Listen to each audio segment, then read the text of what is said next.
Right, so moving on to 2.3, or the second part of 2.3, which is substituting into formulas. So in the previous video, I showed you how to substitute into an expression, into an algebraic expression. For example, 2ab plus c, giving you the values of a, b, and c. In the video, however, it was all p, q, and r. In this video, I'm going to substitute a value of one of the two pronumerals, and I'm going to show you that the calculator will actually solve for the second pronumeral. So I'm going to add a new calculator, and I've got a blank screen again. Now, if you're following along with your textbook, we're on page 54. Where are we? Using a height h meters above sea level, an observer can see a distance of d kilometers to the horizon, where d equals 8 times the square root of h over 5. So let's pop our value in, let's pop our equation in. D is equal to 8 times. Now I need the square root button. Haven't had to use this before, but I know it lives in here with these little boxes next to the book.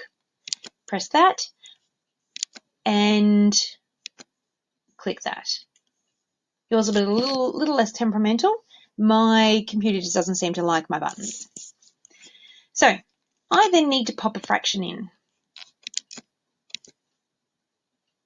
And I've kept it all in that same box under the cursor, and I've gone into that same menu. Now, if you go into the menu by accident, you just press the escape button in the top corner, and that will take you back out again.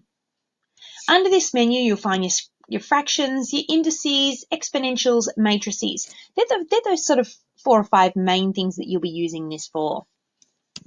So we'll just get out of that, and I've popped a fraction underneath my square root sign. My fraction is, where are we? H. And then I press the down button, pop a number 5 in there, and then press across. Now my cursor is still underneath the square root button, so I actually have to press across again to get it outside. As you can see, it's slightly larger than the square root button there.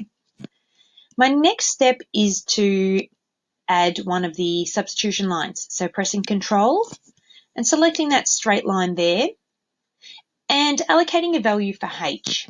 In this case, H is equal to 128. Then I hit enter. Now it's given me an answer in fraction form. I actually want an answer to the nearest kilometre in decimal form. So to convert that from fraction, oops, I don't want my escape button, I want my control button. Then my enter button. It takes the same expression and formula, or the same equation and formula from the previous answer, and it converts this answer of 64 root 10 over 5 into a decimal form. Now, it took a bit of work to press the square root button, then the fraction button, then make sure I move the cursors over. I'm going to show you how to do it. It's a little bit easier. Exactly the same equation. D is equal to 8 times the square root of H divided by 5. Now, if you know what a fraction really is, or if you don't, if you know what a fraction really is, you'll know that it's the top number divided by the bottom number. So in this case, I've just put in H divided by 5. And then I've pressed that side button once. So I'm already 2 buttons less, saving myself a second and a half. And when I'm doing 100 odd questions, before you know it, I'm saving 5 to 7 minutes. I then still need to put in my substitution straight line and allocate my value for H of 128. Hit enter. I have exactly the same answer as what I got previously.